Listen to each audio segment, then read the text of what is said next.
Knock-On Lockdown Challenge number 11. This challenge by John Dudley is all about timing. So not focusing so much about accuracy, just trying to maintain the same cadence regardless of distance. Consistency. So we're going to start going around the edge, trying to be consistent in our timing at close range, and then we're going to move a little bit down range and try to maintain the same timing. I want to say thanks to Dudley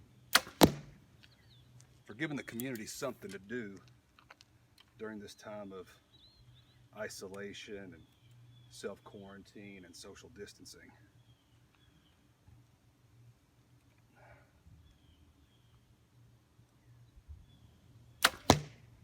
For combinations of reasons, I haven't been able to take advantage or participate in the first 10 challenges, whether it be resources, calendar availability, or just lack of desire, because I'm going to be honest, one of the challenges involved rucking, and I'm not putting anything on my back and marching around my neighborhood. But for various reasons, I've been unable to go after those first 10. It was unfortunate because I really wanted to win that Traeger. And that Sitka backpack was also pretty nice. And the silverback release. I'm using a True Ball Stinger release. I was hesitant to go with a tension-based release for my first one, just because I was afraid of sending errant arrows flying all throughout my woods back here. So we got 4 more arrows that we're going to shoot, and then I'll move the target to my backyard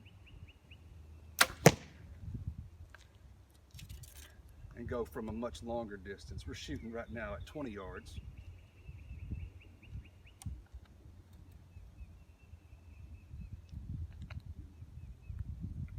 And the most I've shot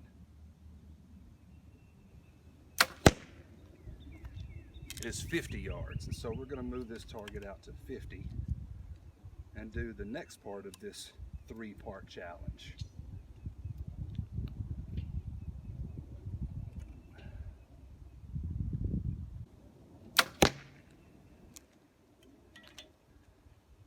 Shooting my RX3 Carbon Ultra, full metal jackets by Easton, 70-pound draw.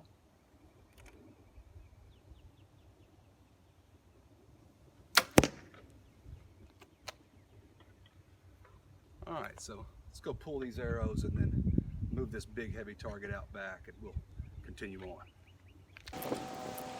Not bad from 20. We'll see how I do trying to maintain the same timing and cadence as we move downrange to 50.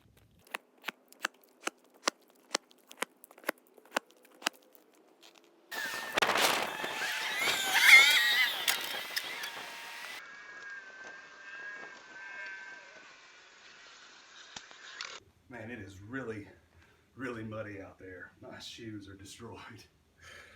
So, part 2.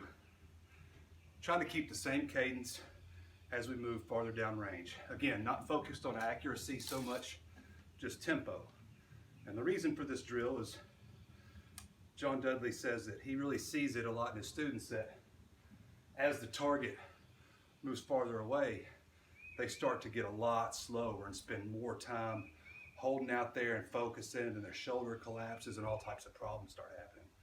And I notice it with me as well. When I start moving out to this distance, I start really focusing on trying to hold that pin really steady.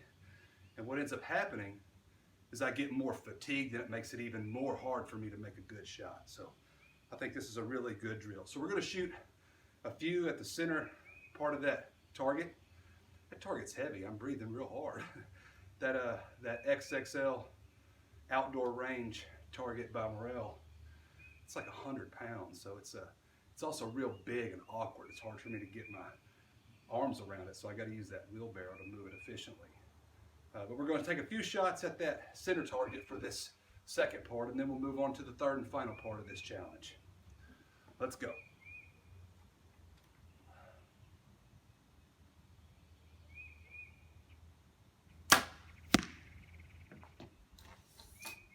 Sun is right in my eyes. Not that it would matter if it wasn't, but I can't get a real good look at where that arrow hit.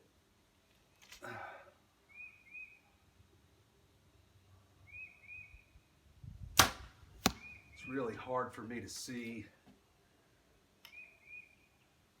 the level on my sight also, because that sun is reflecting right off of it. Maybe I should actually put my sunglasses on my eyes instead of the top of my head, huh?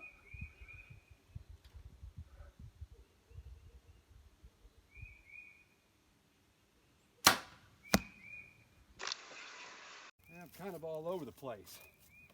Pretty close, high and low, but again, this isn't really so much about accuracy as it is about tempo.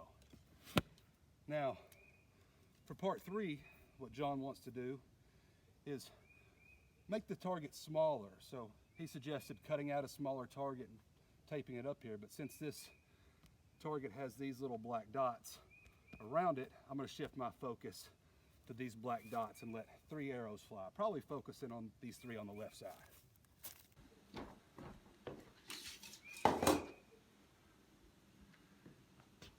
So again, shifted my focus from the bullseye to the black dots on the outer edge. I'm gonna focus on the ones on the left side. Trying to focus on tempo, maintaining the same rhythm, the same cadence, whether we're at 20 or whether we're at 50 or beyond. Here we go.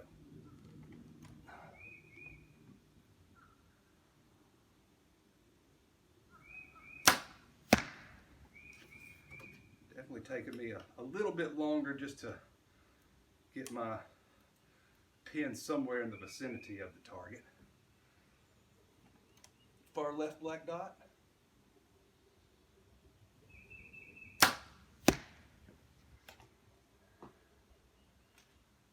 And finally, bottom left black dot, and then we'll go check out the results.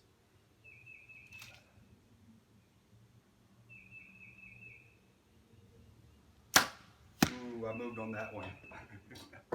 Let's go see. Not too bad. I'm what golfers would call pin high on all of these. A little bit off, but within a decent margin of error. Less than 3 inches on all 3 of those. So while I still have some work to do on accuracy, I think this drill with tempo is a good drill that I can get a lot of value out of. So Dudley, thank you for the challenge, man. Thank you for the drill. Thank you for explaining the reason behind this technique. And I look forward to seeing who the winner is of this one and more challenges coming up during this lockdown period again. Thanks again, buddy. Knock on.